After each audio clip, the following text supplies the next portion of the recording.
Hey, everybody, welcome back to the Thousand Words Show. My name is Matt Addington. Appreciate you stopping by to hear some more stories about photos, talk to photographers, just kind of hear some of the behind the scenes. I've said it before, I've always been so intrigued, not only with photography, but with that moment of capturing the one photo. There's always something that led up to it, and there's usually something that continued after, the story that surrounds it. And they've always said, a photo is worth 1,000 words, and if not more, thus the name for the show. But thanks for joining today. We are available on YouTube and your favorite podcast platform, so you can watch, you can listen, you could do both. But super excited today to have my friend Scott Stone on. Scott is one of the world's best in bringing people to incredible places to see incredible things. He runs Alaska bear tours with his wife, Jackie. Scott and I have been friends kind of on the social media front for a number of years and always talked about doing something like this. We've talked about shooting, but Scott, I could not appreciate you having you join me here today. You're way too kind, number one. We pride ourselves on doing everything we can to make sure that everybody has the best experience they can. That's why all of us got into this to begin with. But yeah, no, this is long overdue. I know you and I have talked about it for a long time, but yeah, this is long overdue. Really glad to be here, and yeah, looking forward to visiting. Yeah, Scott's work is second to none, especially in the bear space. But he's got a background in Montana, has traveled the world, and everywhere he goes with his camera, the photos are stunning. They're incredible. They're adventurous. And I've always wanted to hear more about the stories that go along with the incredible photos that you take. And now really your new calling in life with Jackie has been to allow other people to have the experiences that you guys have been blessed to have. And you've taken this bear tour thing to the world's best, in my opinion, of adventure. Rewind just a little bit, just about your photo journey. I know you got started in the 2016, 17. You had an experience. You were up in Kodiak. Tell us just a little bit about kind of what got you started in this. Like everybody, after I graduated way back, in the in the early 90s, I had I'll be 50 in 2 months. It's hard to believe, right? I had a camera like a lot of people, bought I don't even remember what it was. It wasn't an AE1 program. It was newer than that back in those days. But in your mind's eye, you want to take, all of these absolutely incredible Yellowstone glacier shots and things like that in my backyard. And you realize that the money involved is for professional photographers back then, not your little camera you buy at Sears and the lenses that were kid lenses that were, you're going to have to get way closer to critters than you're probably comfortable with back then. So I, like a lot of people, my camera just collected dust. That's what it did. So it wasn't until 2017 in February that I jumped in, and it's kind of interesting for a lot of people. So I owe the world to my friend Barb Idell, bless her heart. She passed away a couple years ago. She was one of my teachers in elementary school. And for years, after she retired, she traveled the world, and her photography was a big inspiration to me. And we were going to go on a spirit bear trip at some point, and then she wasn't able to. So it's always been a big part of my life with what she brought to it. But I was gonna buy Nikon, and she was looking to upgrade everything, so I ended up buying all of her still really good usable Canon stuff, and then that's kind of how the road got started. But the big that was the catalyst. But without a doubt, my summer in Kodiak in 2016, I was running Coast Guard jobs up there, and the bears are in your backyard, especially the fish runs being different then. There are a lot more salmon earlier, so you can go out in Kodiak pretty much any day of the week and see 6 to 8 to 10 bears within 15 minutes of town if you have a little bit of patience. And it was a great summer. I had a little tiny point and shoot, but I got to become friends with a bunch of the local photographers and really see their passion. And once you get to spend every day of your life where you literally get up, go grab a coffee, and go watch a bear within 10 minutes, you're spoiled.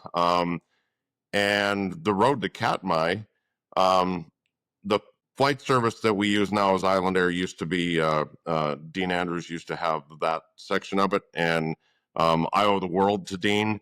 Dean's who really got me into guiding in the first place.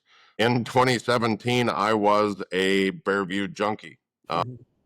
In 2016, everybody had said, man, if there's anybody that ever needs to go to Katmai, it's you. And I'm like, why would I spend money to go to Katmai like everybody else when you've got Kodiaks in your backyard? Until you go to Katmai and you experience that where they haven't been hunted and they're used to people, and it's a completely different ball of wax. You can get that with a Kodiak. You just need to spend way more time to do it. And it's a completely different deal, right? And we never want to give people the idea that you can do the same thing with one bear that you can do with another. Every single bear is different and each experience is different. But that was my road to Katmai. Is I started bear viewing in 2017, and by the end of that summer, Dean had already asked me if I had any interest in guiding, and the rest is kind of history. I started to take my Coast Guard contracts to where they didn't interfere with the summers and I could guide. And that's kind of where I got my Katmai experience, if you will. But guiding's always kind of been in my heart. Whether it was the way back days hunting and fishing in Montana growing up, animals have always been part of my life, and it's just a kind of a natural fit. So Jackie and I've always had the same conservation mindset, but it's not really a mindset. It's either the way you live your life or it's not, right? You're not forcing anything. Photography, the main thing for us is it is the tie that binds, right? I mean, just like you said with us, I mean, we've been friends for a long time, and it's because of the camera. It's also social media. We talk about the good and the bad all the time, but so many of us know each other because of social media. And if that wasn't there, it's an interesting vehicle. So, but that's the road to kind of Katmai is that for me. And photography was February 2017 when I bought my first camera. Yeah. And I could talk a little more. I meant to ask you this earlier. Did you have an affinity for bears growing up in Montana or being in Montana, or was it all of a sudden you found yourself in Kodiak and they were all over the place and you were like enamored? Did that go with you when you went there? Yeah, so that's a really good question. A lot of people don't know. I used to fish and hunt a lot. I'm a licensed taxidermist in Montana, but I haven't hunted since 2017. My passion has always been about um, seeing critters and getting as close to them as we can. So I used to love the bow hunt because you're so much closer. It's more intimate, right? And that's part of the reason thing with photography is you are way closer to the animals. 99% of the time you're seeing them in a non-stressed situation. And the more you do that, the more you gain appreciation for the animal world. And I'll hunt with my camera the rest of my life, right? I mean, I would much rather do that anyway. But that affinity or the curiosity, if you will, it's interesting. So I'm a mule deer and an elk guy. That's what I am. So that's elk always have been probably my favorite animal. I think anytime anybody experiences the rut, I don't know how you can't love them, right? But bears have always been in the back of our mind, especially being in Montana, right? I mean, it's interesting where my folks' farm is in central Montana. We're 125 miles off the Rocky Mountain front. So in everybody's mind, there's not going to be grizzlies there. But when Lewis and Clark came to North Dakota and Montana, they found their first grizzly bear at the confluence of the Yellowstone and the Missouri, clean in eastern Montana, almost at the North Dakota border. So, not very far removed, a couple hundred years ago, there were grizzlies everywhere. But grizzlies have always had a special place in my mind out of curiosity. We actually had a family member killed by a grizzly bear in the 60s in Montana on a hunt. So that as a kid, whenever you would hear that story, it always was super intriguing, right? And then the older we get, especially when you get a chance to really dive in and see bears and learn a lot about them, I was more interested in black bears at first. And then I talk about this a lot. There's two people I want to give a real big thank you to. Tim Manley and Mike Medell, both grizzly bear managers for Montana Fish, Wildlife, and Parks for their careers. They're both retired now. I talked to them quite a bit on the phone over the years, never got to meet up with them in person.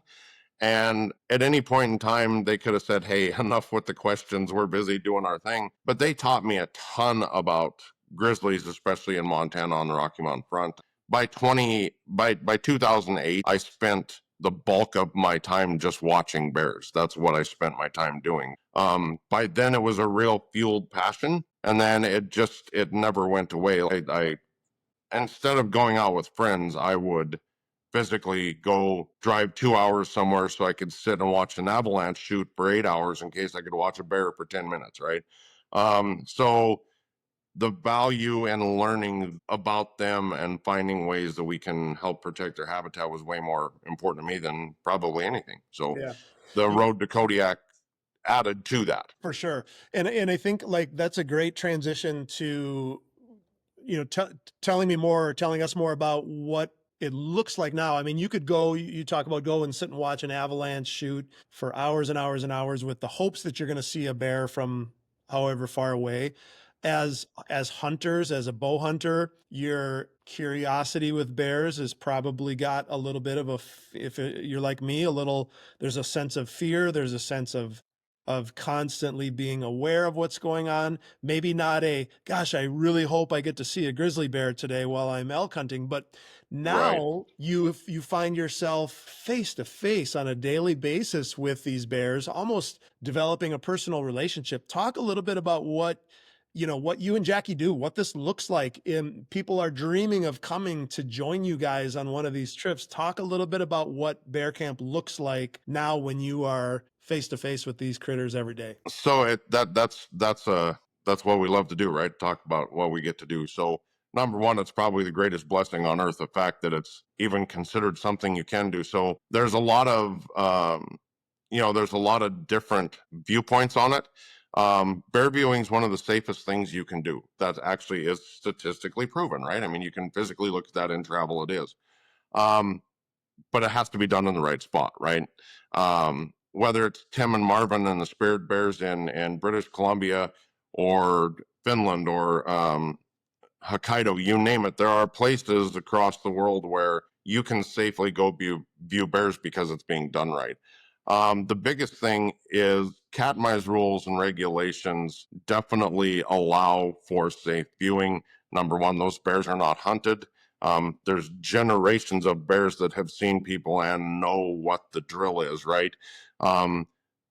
So the biggest thing is you get to fly in a place like Kodiak, Alaska, or King Salmon. And for a lot of people, it's their first trip to Alaska. So we do everything start to finish from when they book, or even if somebody doesn't book with us, if they reach out to us, we do everything we can to get them in the right spot and make sure they've got a chance. If somebody's trip is only a couple days out of Homer, there are people that we could definitely help them out with. But when it comes to our camps, we used to do day trips. We don't do them anymore. That's what I was doing when I was guiding for Andrews and Island. It kind of comes down with I love float plane rides as much as anybody. But when you do it every single day, you're ready maybe to not do it every day. You were watching the So weather as much as you were watching the bears, probably. constantly. So, and it's interesting you say that. So from a client perspective, I'd have people come to Kodiak and they're like, how are we looking for tomorrow? And I'm like, I don't look till tomorrow. Like, it doesn't matter what the forecast right now says, it's what we have when we wake up. But so in a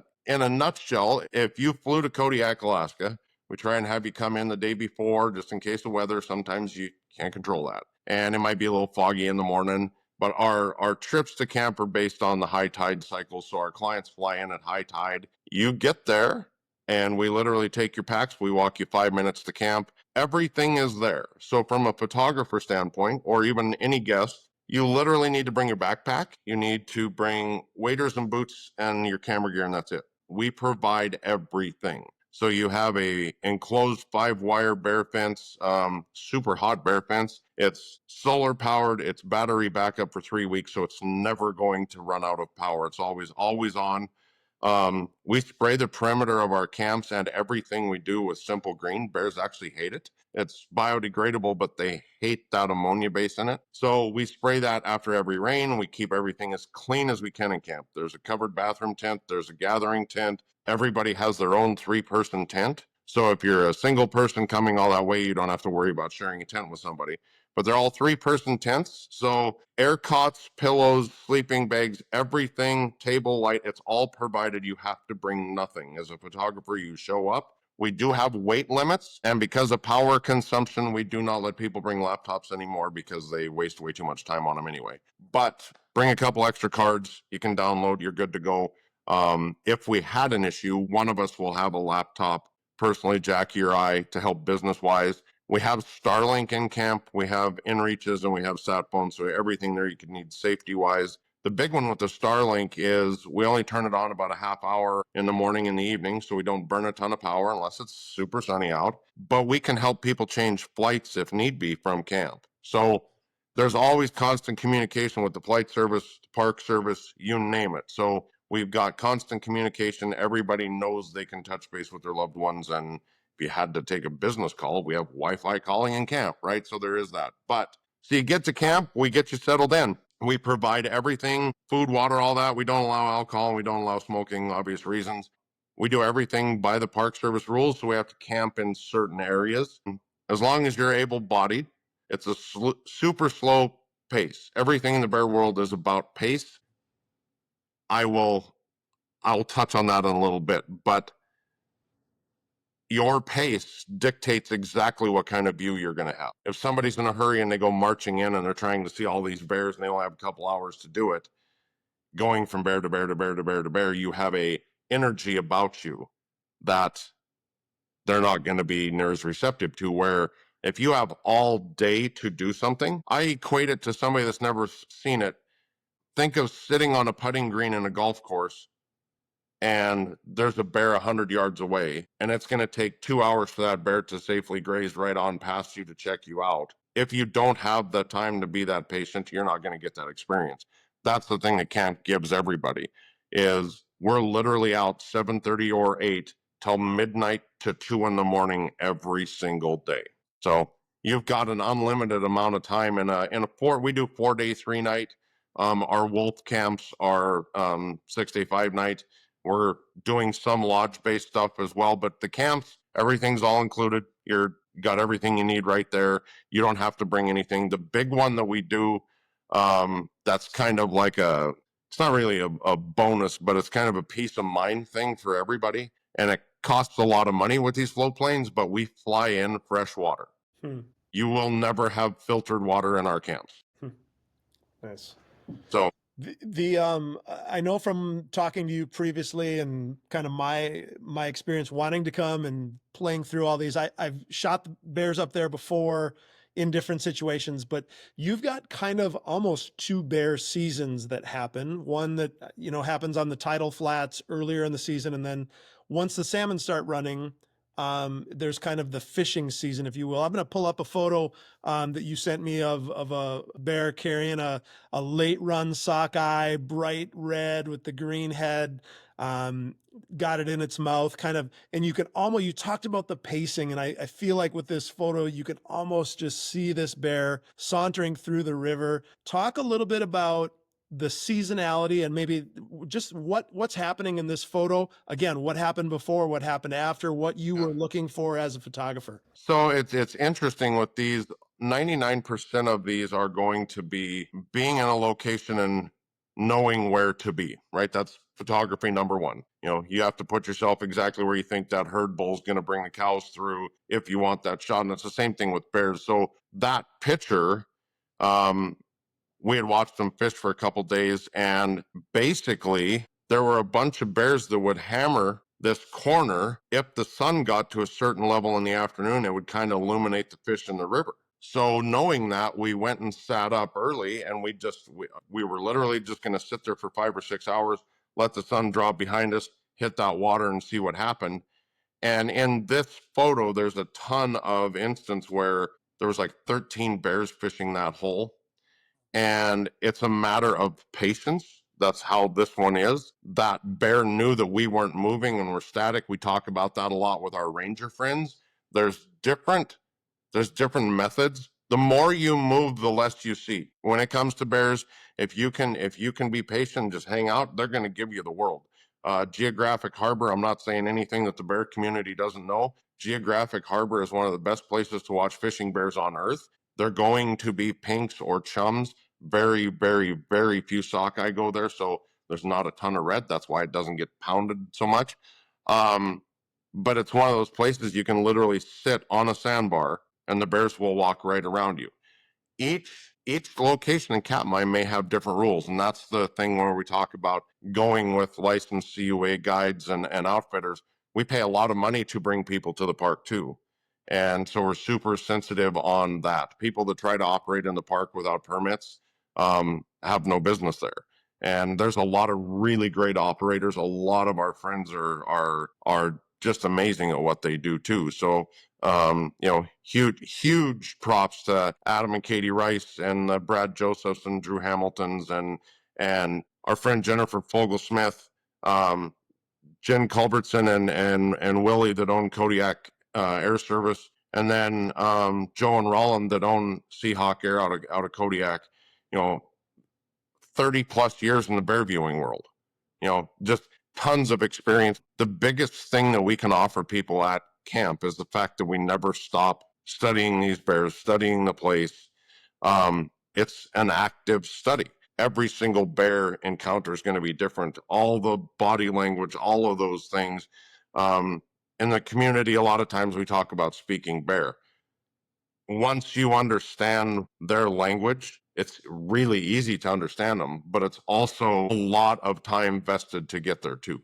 It really is. But the biggest thing I could say about those pictures is it's the patience behind that, knowing the location, and that bear over the course of like a 3-hour period brought 3 or 4 salmon to the same spot. So you knew you could anticipate that. Yeah, it is. You talked about the anticipation, being in the right place, right time. Really, when you even step back from what you guys do, you are playing a little bit of biologist. You are, you are a photographer clearly, but you're in the hospitality business. And what you guys are doing, whether it's you guys or rangers or what you are, it's an experience. Whether you have a camera there or not, Yeah.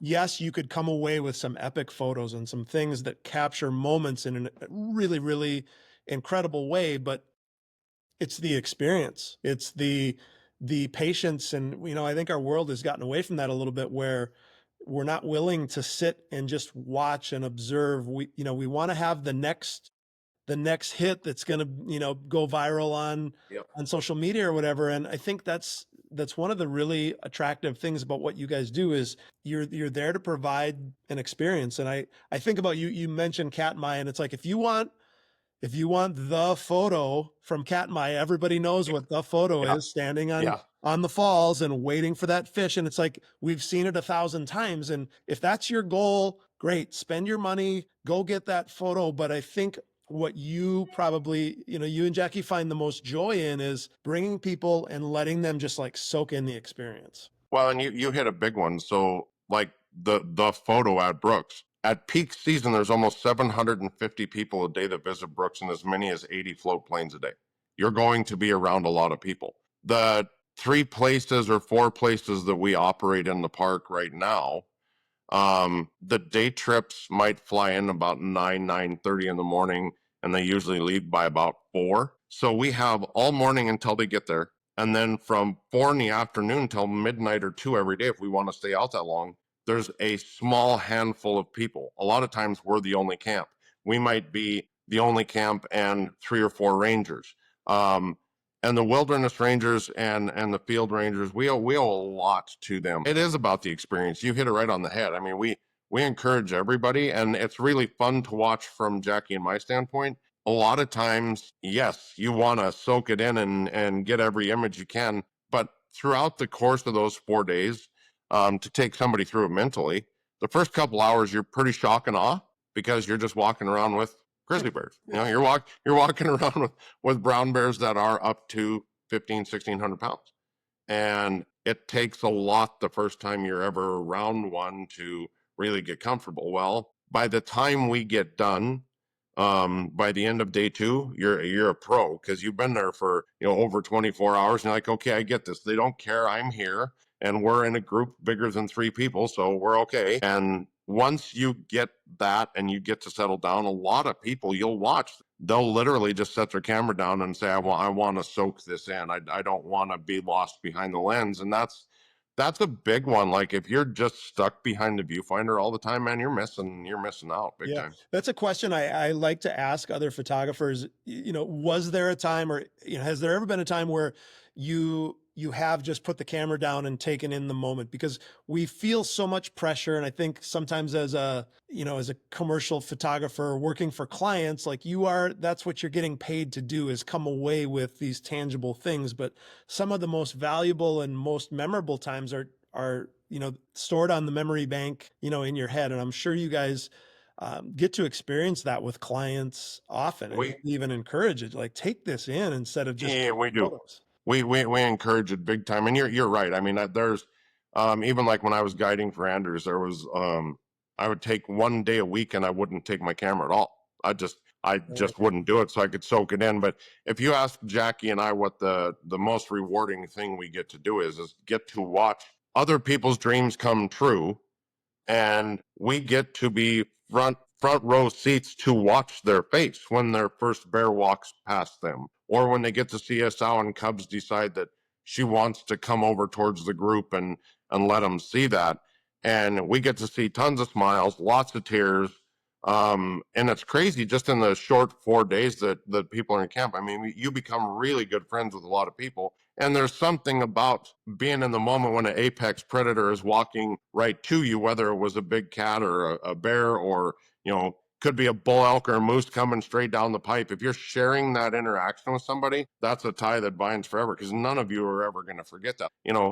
It doesn't always have to be the home run to be big, right? Some of the best bear photos I've ever seen are people that see it different, whether it's focusing on bokeh or silhouette shots, or something that's seen different. And you and I know, because we photographed some of the same locations, there's times where you're going to see somebody shoot something at 400 mil and the thing is just tack sharp and amazing, but it might just be a picture of a bear and it's not doing anything, where somebody else might have taken the exact same picture of that bear with a 70 to 200, comped it in the lower right corner, and it's looking off at an eagle flying in that the other photo missed. For sure. And there's always those things, right? And I know, like back in the day, I used to have a 5D4 with a 150 to 6 and a 70 to 200 on this body over here, packing all that weight. We don't do that anymore. Now with the mirrorless, obviously you can get by with way less.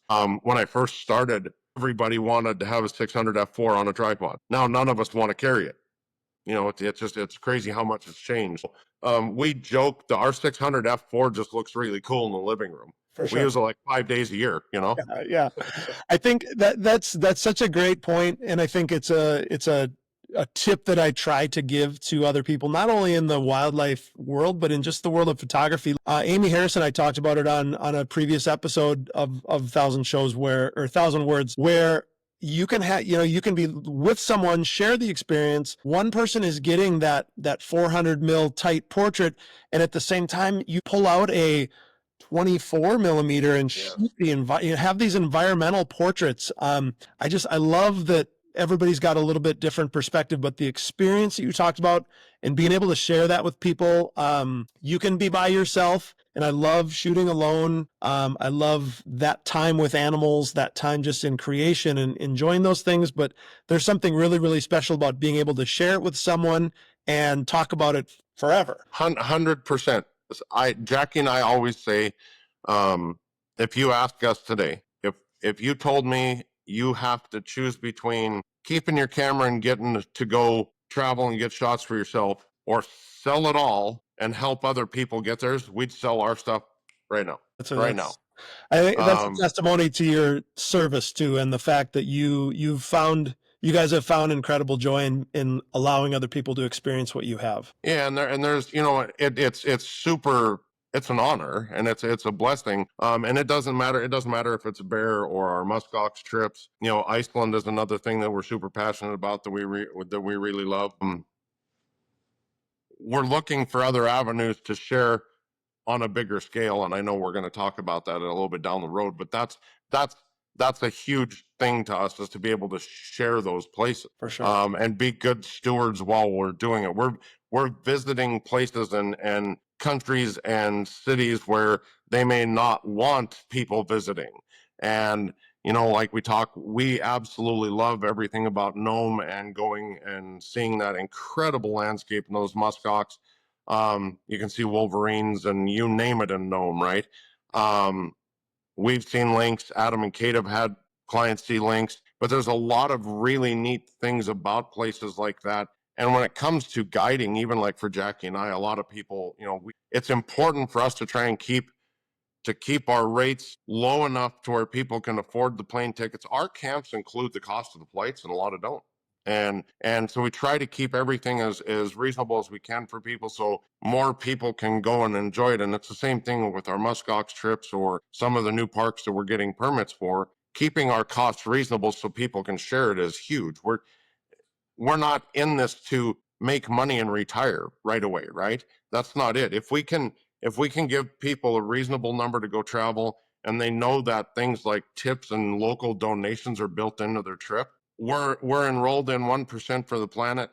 So 1% of our gross gets donated to multiple organizations. That's huge to us. The other thing that we really want to try to do is inspire people. And I was a home builder. I ran Air Force and Coast Guard jobs, and I had a job like everybody else. I got to see and do a lot of really cool things, but I also worked a long time to get to where we had the freedom to do this. Both Jackie and I, with Jackie's fishing background, Jackie lived in King Salmon for 7 years, ran a flight service. Our Alaska ties are huge, but conservation was the main tie for us. A lot of our early conversations were solely based on what can we do to help people. The people that would see the no pebble mine stickers and think, oh, these people are off their rockers or whatever. The fact that it is possible in British Columbia or Alaska that legislation could happen that it would free up the ability to mine, or right here in our Montana backyard, the Rocky Mountain front. The fact that there's people out there that think that money might not win the fight in the end, that's scary to me, because all it takes is one hiccup in a generation to not want to protect it as much as we do, and we could lose it all. Well, So, and then all the people that you're just talking about, that you just have this incredible desire to offer opportunity to, whether it be the person that saved their whole life for this bucket list trip, or people that are as fortunate as us to be able to do these, you know, several times a year. You know, it's gone. That opportunity's gone. yes. And, you know, everybody kind of stands around, and the animals, you know, may suffer, but there's this symbiotic relationship between us and the animals and the environment, and being able to share all of it together. Yeah, 100%. Yeah. Yeah, absolutely spot on. Yeah, let's come back to your photo tour thing in a minute. I do want to talk about another photo, just to kind of go back to the seasonal thing. The second photo that I'm going to pull up it looks like a sow and a cub, and just laying probably in the tidal grass. You get to watch these interactions between mamas and babies. I think probably early in the season a lot. Amy had the picture of the cub standing on the mom's back. And talk a little bit about maybe that early season and sows with young cubs, and some of just the things that you can expect to see, kind of in light of the kind of the mama baby affection that we're seeing in this photo. So it's interesting you bring that up, because you know they are going to be the world's most protective moms, hands down. There, that's easy. Um, Interesting was early season though. So usually we're going to see our first spring cubs somewhere around the 10th to the 20th of June. And the sedge grass is super short, so they're easy to see. And people always ask when the best time to go is. You know, do you want full green photos? Then it's early July. But if you want your best chance to see the cubs in their entirety, it's when the grass is shorter in mid-June. So a lot's going on at that time frame. Breeding season is still going on right up until early July, So you have sows with babies that need to come down to the basins and feed. They have to get that sedge grass. They have to put on those pounds. It's instrumental for helping them produce milk. So she has to bring them there, even if she's apprehensive. So you're going to have big boars that will kill cubs. You're going to have wolves and wolverines all around there. And she has to navigate from the den all the way through this just mess of a tangled underbrush in Katmai, and she's going to have to get them down safe to where they can graze. And that's the advantage for a coastal brown over an inland grizzly, is they are going to be able to have all of that sedge grass to graze on, where an inland bear doesn't have that. That's why inland bears are a little bit more aggressive, right? But the thing we get to watch is that dance between her and those boars. She's going to navigate between adolescent bears and other maybe single females and stay away from the boars as much as she can. And watching the things you get to that you can only imagine in your mind with the sows and cubs is the cool thing, where mom's 1,000 pounds or 800 pounds and little one is 40 or 20, and when she goes, they have to keep up. There is no, the things the bear world teaches you just in real time. I mean, they don't get second chances. If they screw up and they read the wind wrong, she could lose a cub to a boar in a hurry. Last year we had another one taken in front of us, which that's 3 in my career already. It's, you're going to see it, but all of those intimate moments though, like this picture, are where the basin's relaxed. It got warm. A bunch of bears just bedded up to take a nap. And they're going to lay by the river, get as much cool air as they can, and they'll bed in the sand and use that cold from the ground too to keep them cool. But in those moments when everybody settles down and there's not a boar present, mom will flip a switch like that and she turns into the most nurturing thing you've ever seen. And it's super endearing. It's amazing to watch how tender they can be. And you have this, 800 to 1,000 pound giant mom with 6-inch long claws that is this vilified killer worldwide, sitting there basically holding her cubs like any human would their baby. So it's interesting to see how that equates. I always say bears are way more like humans than people. I think people are afraid to admit that, right? Because we've been conditioned to vilify them or fear them. So the thought that they might be like us is really far-fetched for most people. But like in this photo, there's actually 3 cubs there. And so she has triplets, and the other 2 are completely passed out. And you can actually just barely see one of the second cub, but this one literally is just reaching up and touching her face. And it's crazy cool to watch how endearing they can be. Yeah, it's such a gentle looking moment, like you said. It's got a very almost human element to it. The fact that the cub is using the back of its paw and kind of brushing it against mom's jaw. Again, totally opposite of what we have as a stereotype of this is what a grizzly bear is, and they're it's all violence and craziness. Just an incredibly tender, quiet moment. Have you, as you think back, whether you have a photo of it or not, and not to put that vilified moment in, but what is one of the most epic things that you've seen in bear country? Not saying, oh, we were charged by this or we got this attack, but can you picture one like just harrowing, epic, the moment that you would say in your career defines it? Oh boy. We have a lot. There's a lot of good and bad. But when it comes to like a lot of the wolf moments are where you can really show people how rewarded you can be with patience. You know where they want to be, you know where they want to go. So you've got to put yourself in the mix, and just be a rock. You can't move. You've got to be super, super quiet. And if you give wolves patience, they will give you the entire world right in the palm of your hand. So we've had several. One day we waited 4 hours in one spot. We historically have good luck with wolves, and it was just dead quiet in the basin that day, nothing going on. Kind of a perfect day for a wolf where you're like, okay, it's just super, super chill. And 4 hours worth of waiting in one set, and we'll wait 4 to 6. And I walked behind my group just a little ways to look down the tree line to see if there was anything out around this corner a little bit. And when I took a step back and could actually see down that tree line, there's two wolves chasing a 2.5-year-old, and they chased it up a tree, and it went up like 30 feet up this tree, and it starts bawling. And within 5 minutes of it bawling, every bear in the basin is coming to that distress call. So it goes from nothing happening at all, super chill, bears are sleeping, it's warm, nothing going on, to all hell broke loose in 5 minutes. So that's the beauty of nature. You never know what's going to happen. And another one that's a big one, a couple years ago, we don't stay in the tent and we don't stay in camp unless the weather is horrific. You are there to have the experience of your life, and rain is part of Alaska. So a lot of our days are going to be 40s and 50s and a little bit of a drizzle, and that's what bears like, so it's better anyway.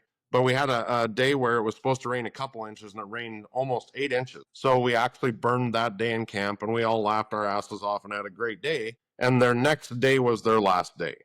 And the storm never let up. I mean, it never let up. Somebody tried to get up and go outside to use the bathroom at one point and just said, I'm not going to do it. It was that bad. And the next morning, it had passed, subsided, and we went out and we were watching the sow with quadruplets.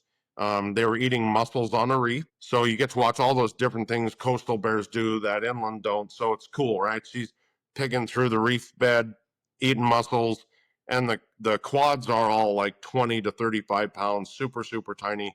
And last day of July, and it felt like it was going to snow. It was just cold, cold, cold. So we're out in the tidal flat with them, and every day, as long as you got a couple 100 yards in front of her and you had patience, she would bring her cubs right by you. And per the Katmai approach rules, you can get 50 yards to the bear. If the bear moves on them, it's on them, right? So we're way out in front of her, giving her all the time in the world, and it takes like a half hour to feed up to us, and they pass by. But before they did that, it's blowing like 30 out of the north, and it felt like it was October. It was just brutal. People had tears in their eyes because it was so cold. And I looked at everybody and I said, it's your trip.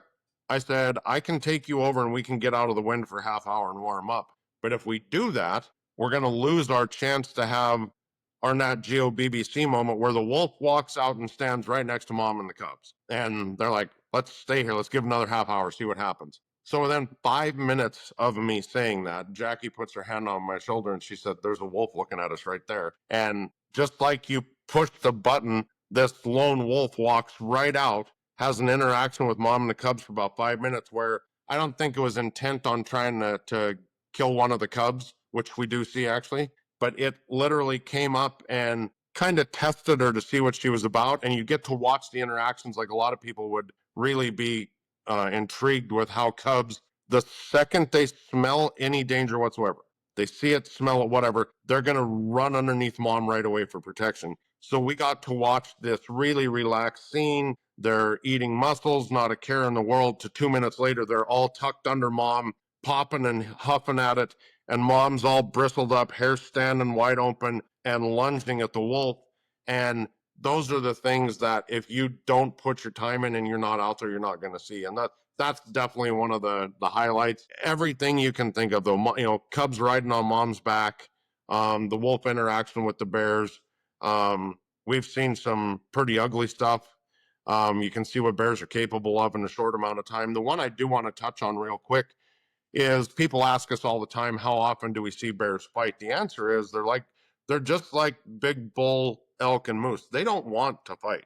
They're going to posture. They're going to do all sorts of stuff to show each other who the man is, but they're smart. They know they can get hurt, and they really don't want to fight. So in the course of 9 years, I've only got to see about maybe 2 minutes in 9 years of sparring that actually went next level where they got mad at each other. We have seen two sows like fully lunge, take swipes at their heads and roar loud enough you could hear it from a mile away at a boar. But other than that, I mean, they really don't fight a ton.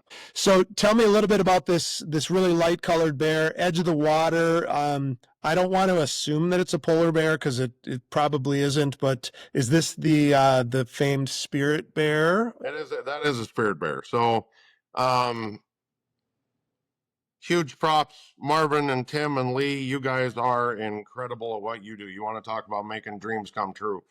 So this is a big one. Spared bears are never guaranteed, right? It kind of depends on the salmon run there too. So that picture is the first night we got to see her, which was really cool. She made it past up the river. We all got to take it in, and then she turned around and walked back down.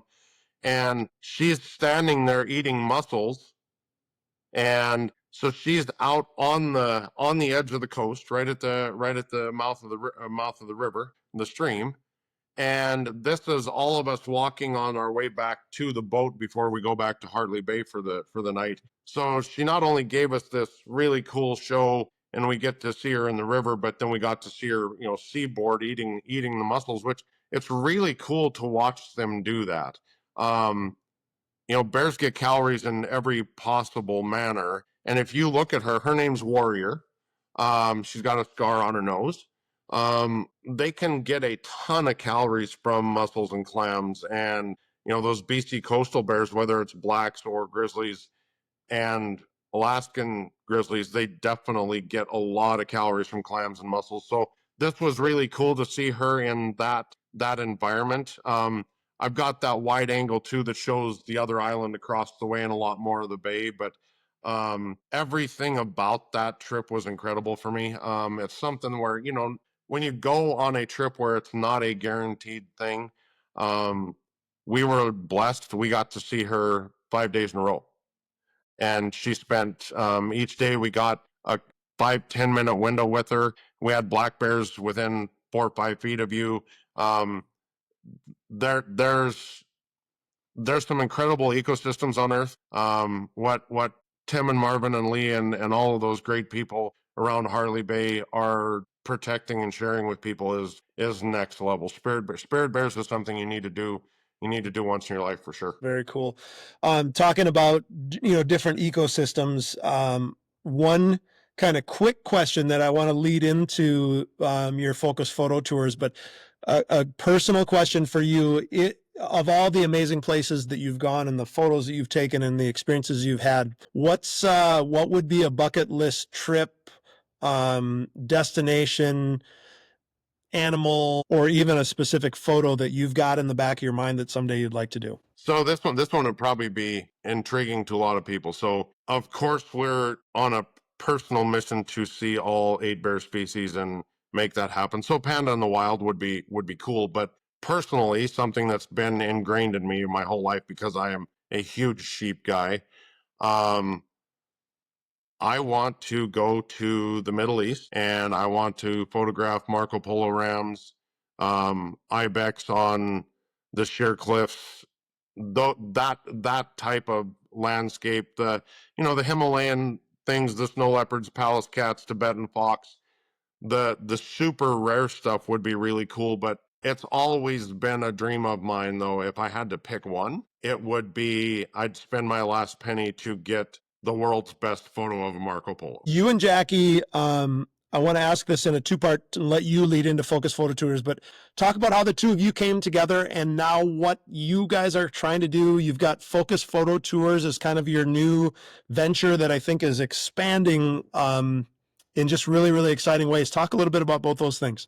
So we had been friends for several years before we actually got to meet in person, and then in between COVID and life and travel and everything, we really didn't get to reconnect until 2022. And all of our conversations have always been based around how you think you can make a difference, not just conservation, but how can you make a difference and leave a legacy that's something to be proud of. So that's always been a tie that binded us from the get-go.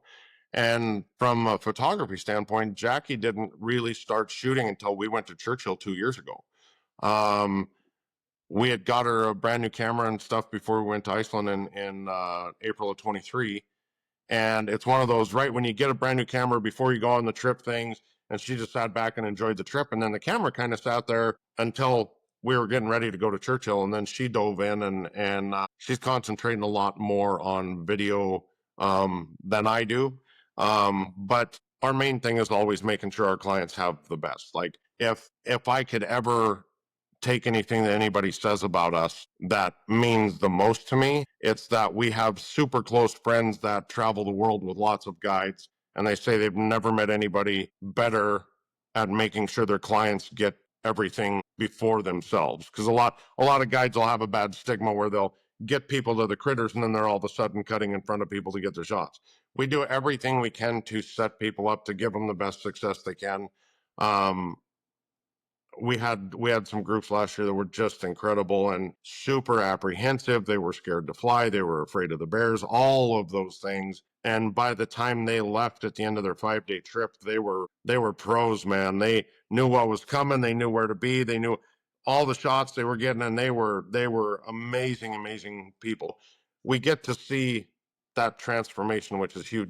That tie, I think, for Jackie and I, it's always been about how can you make a difference that's way bigger than yourself. That's the biggest tie. And How does that how does that lead into what you guys are doing with Focus Photo Tours then? Like tell so us what that is. Like yeah, excited to so hear about it. Focus Photo Tours, are Jackie and I partnered with mega talented people and really, really good photographers, but mainly really great humans that shared the same ideal with us. So our partners are Tracy Sepkovic and D Webb, and we're all kind of this well-oiled machine. We all do different aspects. So from a business standpoint, it's really fluid and easy that way. But our new website and everything's going to launch here probably the end of this week. Um, the bear viewing side, Alaska Bear Camp, Scottstone Photography is still going to stay independent and do its own thing. But focus focus centers around the fact that we watch so many operators overpriced, or there's these trips that you'd love to see people go on, but they're never going to be able to afford it because somebody's got them marked up so high, right? So we're talking about this, we're having this conversation um, for the last couple of years. And then it pretty much, like in November, we really started to go, you know what? If we're going to offer these things, we really want to start looking into how we can do it. So Focus is going to have tours worldwide. We have a Spirit Bear trip on the books already. We've got a Jaguar trip going to Brazil this year. Um, all of the things that you would want to see, we're going to be there. You're going to see us there. Um, we're in the final throes right now. We have our Grand Teton permit. Our Yellowstone permit should be coming back today. We're going to have a glacier permit, which is extremely hard to get. Lots of national parks. We have a big team. It's not just Jackie, I, Tracy, and Dee. There's a team of at least a dozen of us that are all not just amazing photographers, really, really, really class people, really great humans. And they're going to help you with everything with your trip. All of the trips are anywhere from some sub $1,000 weekend trips. Because, yes, we all want the home run trips and we want to save and go do that one thing once a year. But then there's that gray area when the snow coach tours are done in Yellowstone till the bears come out in April. What do we do? Well, that's prime Astro and Milky Way season, right? So we're going to actually be getting permits in Arches and Death Valley. We're going to be running Milky Way tours in Utah.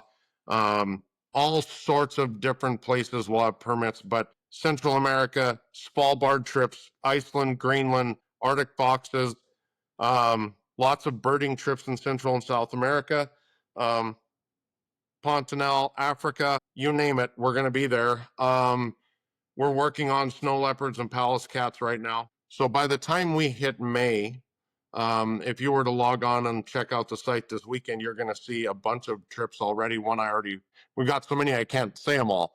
One that we're super excited about that I know a lot of people would be really interested in is next year, next February, I believe. We're going to do a Lynx focus tour with one of the best, and there's very limited spots, and you're going to see a lot of them.